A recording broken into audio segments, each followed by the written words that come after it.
Muy buenos días. Hoy es un honor para mí la invitación de participar en este importante evento donde vamos a abordar un tema tan importante como es las afecciones del suelo pélvico para la práctica médica de todos nosotros. Mi nombre es, para los que no me conozcan, doctor Ibis Matos Lobaina, soy especialista de segundo grado en urología y jefe de servicio de acá del servicio de urología de nuestro hospital.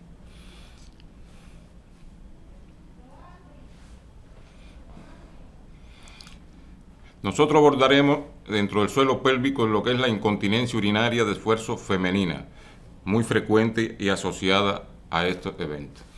Este es un esquema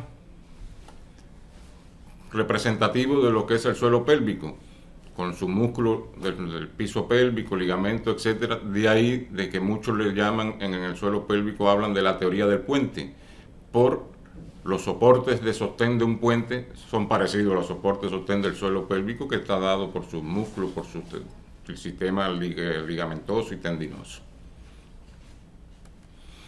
El suelo pélvico es una de las estructuras más complejas del cuerpo humano.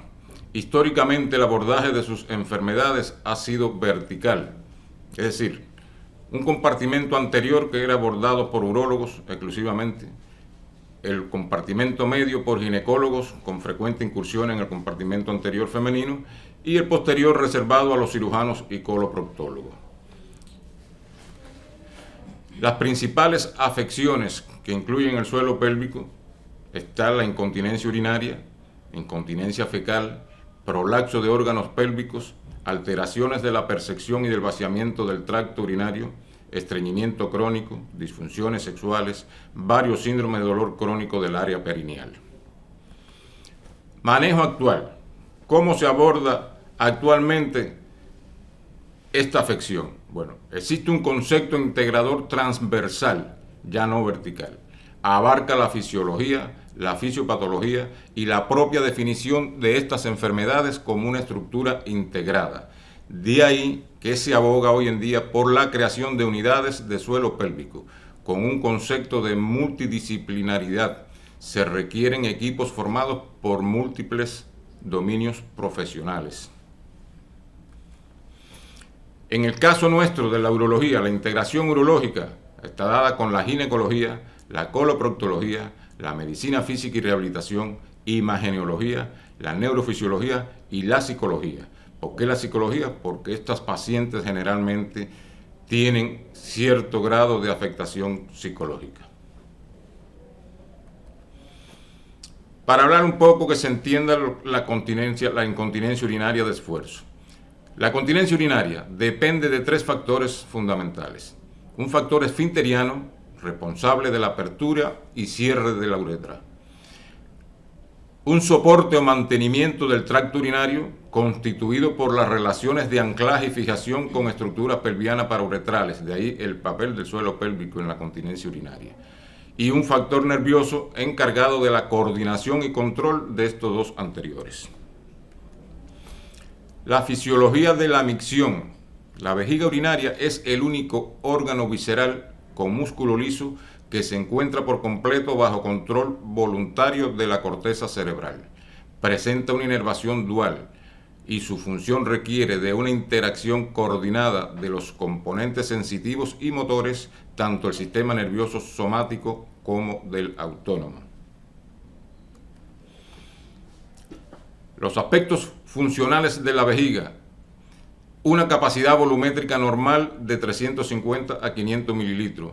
Una sensación de plenitud, la habilidad de acomodar distintos volúmenes sin cambiar la presión intraluminal, lo que se denomina en el ámbito médico compliance o adaptabilidad vesical, facultad para iniciar y sostener una contracción hasta vaciar la vejiga y el inicio o inhibición voluntaria del vaciamiento, a pesar de la naturaleza involuntaria del órgano. Esto nos diferencia de otro tipo de, como los animales, que, por ejemplo, si estamos en un parque nos da deseo de orinar, nosotros podemos inhibir la micción y no orinar. La unidad esfinteriana está dada por un esfínter interno involuntario de músculo liso en el cuello de la vejiga, bajo el dominio del sistema nervioso simpático, un esfínter externo que está compuesto por fibras musculares estriadas. Componente intrínseco mantiene un tono constante y el componente extrínseco es voluntario.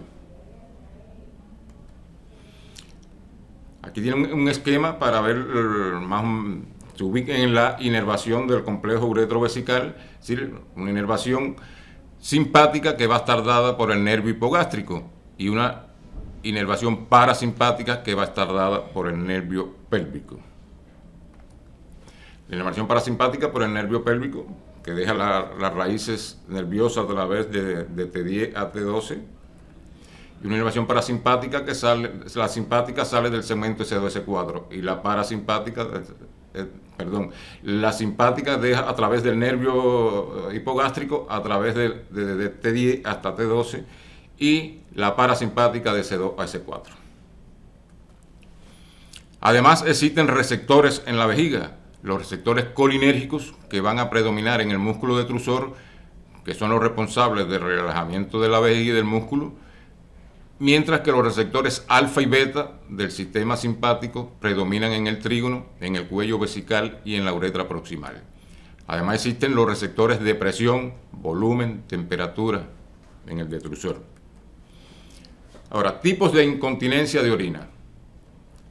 Se clasifican en incontinencia de esfuerzo, que es la que vamos a abordar por ser la que está directamente relacionada con las afecciones de suelo pélvico, la incontinencia por urgencia, por rebosamiento y la incontinencia refleja o neurogénica. Ahora, ¿qué es la incontinencia urinaria de esfuerzo? Es la pérdida involuntaria de orina a través de la uretra, consecuencia de un aumento súbito de la presión abdominal, pero en ausencia de contracción del detrusor. Si hay contracción del detrusor, ya no clasifica como una incontinencia de esfuerzo, que se va a caracterizar por una hipermovilidad uretral o falta de los elementos músculo-ligamentosos que mantienen la uretra en su sitio y por una deficiencia intrínseca del esfínter uretral externo. Para que tengan una idea, la incidencia de esta afección afecta a un 30-49% de la población mundial femenina. Aumenta progresivamente con la edad y la paridad. 1 de cada 4 mujeres adultas la padece. Alto grado de impacto en la calidad de vida de estas pacientes. Reduce su autonomía y autoestima. Afecta su actividad sexual. Por un factor psicológico, miedo a presentar pérdida de orina durante el coito. Por un factor neuroanatómico, por afecciones propias del suelo pélvico, ya sean anatómicas o neurosensitivas. Los pasos sucesivos para que aparezca la incontinencia de orina de esfuerzo en afección de suelo pélvico. Primero, una hipermovilidad del segmento medio uretral y cuello vesical, con debilitamiento del sistema musculotendinoso del suelo pélvico. Segundo, deficiente transmisión de presiones abdominales a la uretra. Tercero, disminución de la presión de cierre uretral. Y cuarto, la fuga urinaria.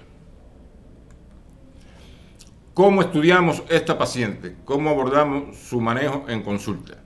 Bueno, un interrogatorio exhaustivo para determinar grados subjetivos de incontinencia urinaria de esfuerzo, agrupar esta según la clasificación de Siapi-Quinn, que la clasifica en 3 grados. Grado 1 es aquella incontinencia que se presenta a los grandes esfuerzos como toser, estornudar, cargar peso, etc.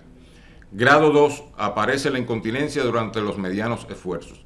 Y grado 3 se produce incontinencia al mínimo esfuerzo, caminar, cambio de posición durante el coito, en reposo, sin esfuerzo muy evidente. El examen físico, fundamental en la corroboración del diagnóstico de esta afección. Mediante el examen físico vamos a corroborar la presencia de salida de orina por la uretra al toser, presencia de otras afecciones del suelo pélvico como prolapso vaginal, cistoceles, etc. Y la prueba de Marshall, que consiste en mandar a toser a la paciente o a una maniobra de Valsalva y se comprueba la salida de orina al esfuerzo. Luego se suspende la uretra y se vuelve a mandar a toser a la paciente y vemos si hay o no pérdida de orina en ese momento. El ultrasonido transrectal un medio diagnóstico no invasivo y de mucha utilidad para el diagnóstico de esta afección. Mediante este se precisan las alteraciones anátomo-funcionales que se presentan en la incontinencia urinaria de esfuerzo y verifica la salida de orina por la uretra durante la maniobra de Valsalva. Posibles hallazgos que se encuentran en reposo y durante el esfuerzo. Hipermovilidad de la base vesical por cambios en la base, cuello vesical y uretra. Incompetencia del cuello vesical por embolización de la porción posterior de la uretra durante el esfuerzo. Incompetencia del esfínter uretral por pérdida de líquido a través de toda la uretra. Y la presencia de cistocele cuando la base vesical se desplaza hacia abajo y hacia afuera. Los estudios urodinámicos, que para muchos piensan que es un estudio de vital importancia. No es mandatorio el estudio urodinámico en la incontinencia urinaria de esfuerzo. Pero con este se puede clasificar en tipo 0, cuando la incontinencia es referida pero no es reproducida por el examen clínico o urodinámico.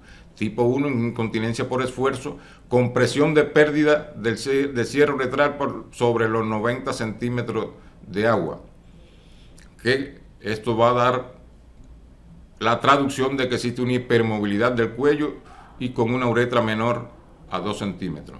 Tipo 2, una incontinencia por esfuerzo con presión de pérdida sobre 60-90 centímetros de agua y hay una hipermovilidad del cuello y uretra mayor de 2 centímetros. Y tipo 3, una insuficiencia uretral intrínseca con presión de pérdida inferior a los 60 centímetros de agua.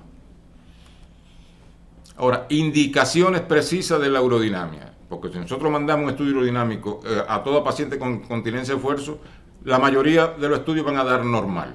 Ahora, ¿en qué paciente está indicado un estudio urodinámico? Cuando existe un fallo en cirugías antiincontinencia, sospecha de lesión neurológica, antecedentes de operaciones como resección abdominoperineal o histerectomía radical y pacientes que hayan recibido radioterapia pélvica. Muchas gracias. A continuación, el tratamiento, cómo se aborda el tratamiento de esta afección, que varía del tratamiento de observación médico-quirúrgico, va a ser abordado por otra colega, la profesora Isis Pedro. Gracias.